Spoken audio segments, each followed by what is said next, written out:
விளையாட்டு வீரர்கள் அனைவருக்கும் அன்பு வணக்கம். இன்னும் ஒரு காணொலி மூலமாக உங்கள் அனைவரையும் சந்திக்க கிடைத்திருப்பதில் மகிழ்ச்சியாக இருக்கிறது. நான் உங்கள் அன்புக்குரிய தில்லையம்பலம் தரணிதரன். இந்த காணொலி எந்த விடயத்தை பற்றி பேசப் போகிறது என்று சொன்னால், இப்போது ஒட்டுமொத்தமான கிரிக்கெட் ரசிகர்களும் பேசிக் கொண்டிருக்கின்ற ஒரு விஷயம் விஜயகாந்த் வியாஸ்காந்த். தமிழ் பேசுகின்ற ஒரு வீரருக்கு IPL அணியிலே வாய்ப்பு கிடைத்தது. IPL போட்டிகளிலே இவர் அறிமுகமாகி இருந்தார். மிகச் சிறப்பாக சன்ரைசர்ஸ் ஹைதராபாத்துக்காக இவர் அறிமுகமாகி அதற்கு அடுத்த நாள், அதாவது நேற்றைய நாளிலேயே இவர் இலங்கைக்காக அறிவிக்கப்பட்டிருக்கின்ற உலக கிண்ணத்துக்கான அணியில் உள்வாங்கப்பட்டிருக்கிறார் என்பதும் சுட்டிக்காட்டத்தக்கது.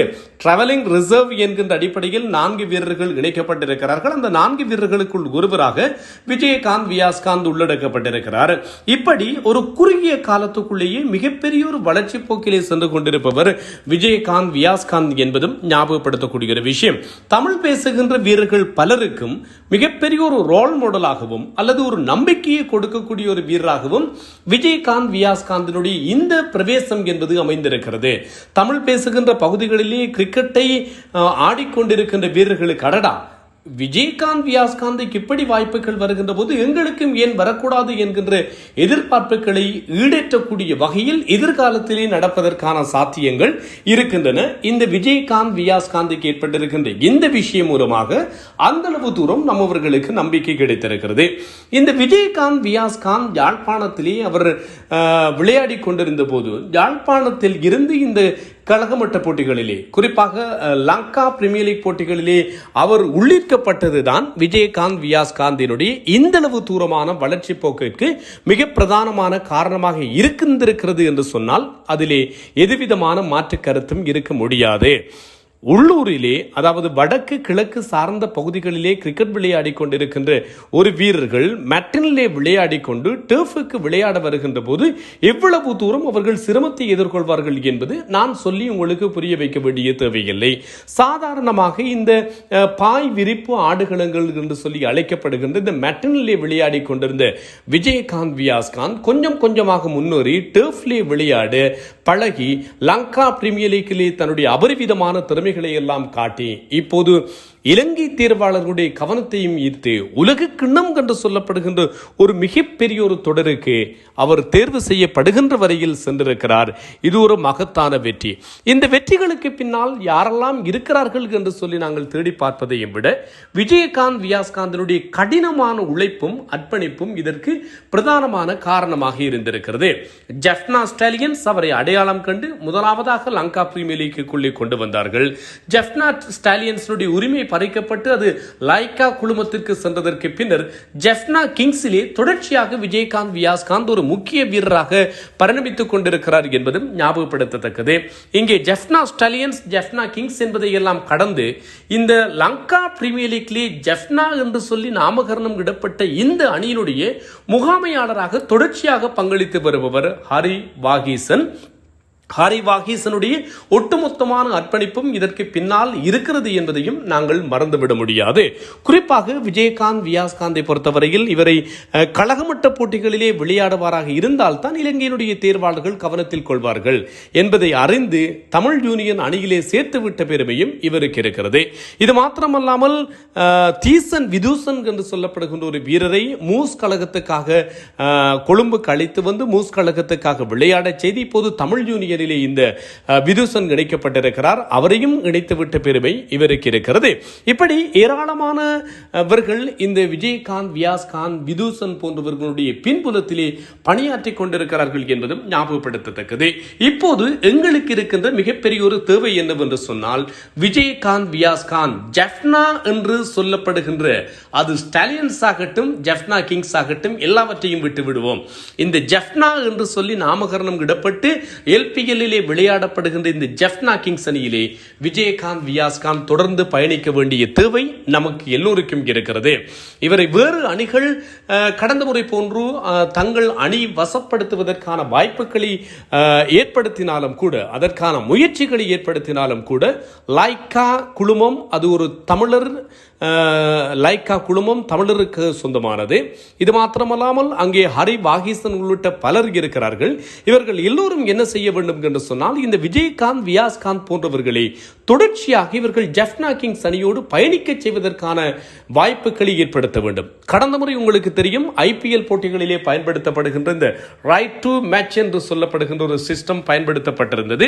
RTM கார்டு என்று சொல்லப்படுகின்ற ஒரு சிஸ்டத்தை பயன்படுத்தி கொண்டு விஜயகாந்த் வியாஸ்காந்தை ஜெஃப்னா கிங்ஸ் அணி தக்க வைத்திருந்தது என்பது பெரிதாக வெளியில் வராவிட்டாலும் கூட இது ஒரு பாராட்டப்படக்கூடிய ஒரு விஷயம். இந்த RTM கார்டு என்று சொல்லப்படுகின்ற சிஸ்டம் என்னவென்று சொல்லி நீங்கள் யோசிக்கலாம். IPL போட்டிகளிலே பயன்படுத்தப்படுகின்ற ஒரு விஷயம். அது எப்படி என்று சொன்னால், ஒரு வீரர் மெகா ஆக்ஷனுக்கு செல்கின்ற போது IPL-லே ஒரு அணி 3 வீரரை தான் தக்க வைத்துக் கொள்ள முடியும் என்று சொல்லி ஒரு நிபந்தனை இருக்கிறது என்று சொன்னால், ஒரு அணி 2 வீரரை தக்க வைத்துக் கொண்டு மூன்றாவதாக இந்த RTM கார்டு என்று சொல்லப்படுகின்ற இந்த சிஸ்டத்தை பயன்படுத்தலாம். சுருக்கமாக சொன்னால், ரோஹித் சர்மாவை மும்பை இந்தியன்ஸ் அணி வருகின்ற மெகா ஆக்ஷனிலே தக்க வைத்துக் கொள்ளவில்லை என்று சொல்லி வைத்து விடுவோம். ஆனால் மும்பை இந்தியன்ஸ் அணி 3 வீரர்களை தக்க வைக்கக்கூடிய நிலைமையில் 2 வீரர்களை தான் தக்க வைத்திருக்கிறது. ஒரு வீரர் யாரோ ஒருவருக்காக RTM கார்டை பயன்படுத்த போகிறது என்கின்ற ஒரு நிலைமை இருக்குமாக இருந்தால், சில வேளைகளில் சென்னை அணி ரோஹித் சர்மாவை 15 கோடிக்கு பெறுவதற்காக முயற்சிக்கிறது என்று சொன்னால், சென்னை பெறுவதை தடுத்துக் கொண்டு இந்த RTM கார்டு என்று சொல்லப்படுகின்ற சிஸ்டத்தை பயன்படுத்திக் கொண்டு மீண்டும் மும்பை விரும்பினால் அதே 15 கோடியை கொடுத்து அவரை மும்பைக்கு தக்க வைத்துக் கொள்ளக்கூடிய ஒரு வாய்ப்பு தான் இந்த RTM கார்டு என்று சொல்லப்படுகின்ற ஒரு சிஸ்டம்.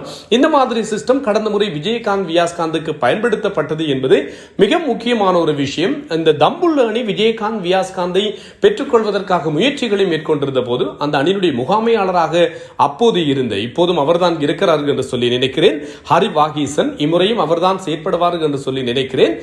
RTM கார்டை பயன்படுத்தி கொண்டு விஜயகாந்த் வியாஸ்காந்தை தம்புள்ள பக்கம் சாய விடாமல் ஜெஃப்னா கிங்ஸ் தக்க வைத்துக் கொண்டிருந்தது.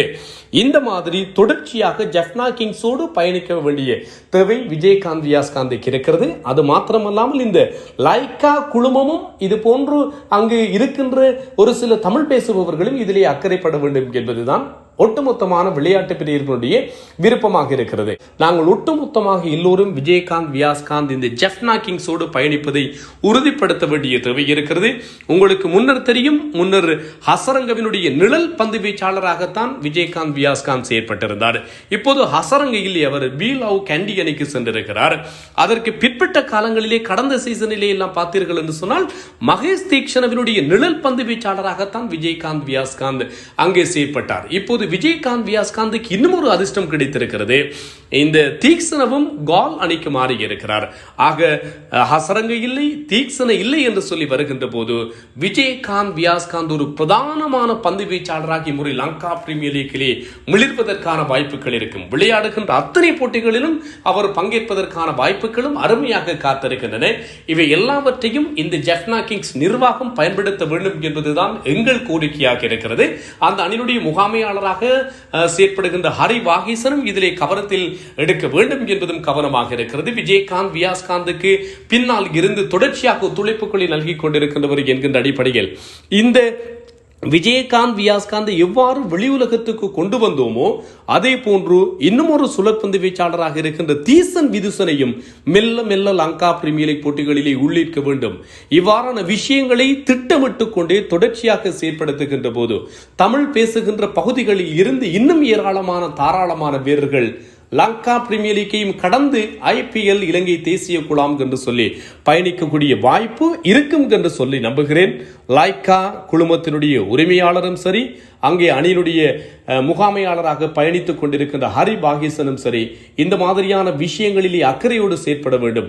இதுவரைக்கும் இந்த மாதிரியான வீரர்களை ஊக்கப்படுத்தி உற்சாகப்படுத்தியதை போன்று இனி வரப்போகின்ற நாட்களிலும் நீங்கள் பயணிக்க வேண்டும் என்பதுதான் எங்கள் கோரிக்கையாக இருக்கிறது. காத்திருப்போம். விஜயகாந்த் வியாஸ்காந்தினுடைய வெற்றிகளுக்கு பின்னால் இருந்து உழைத்துக் கொண்டிருக்கின்ற எல்லாருக்கும் எங்களுடைய அன்பு வாழ்த்துக்கள். தொடர்ச்சியாக விஜயகாந்த் வியாஸ்காந்த் போன்று இன்னும் பலர் எங்கள் பகுதிகளில் இருந்து வந்து சேரட்டும் என்கின்ற வாழ்த்துக்கள் பிரார்த்தனைகளோடு இன்னும் ஒரு காணொளியில் சந்திக்கலாம். நான் தில்லையம்பலம் தரணிதரன்.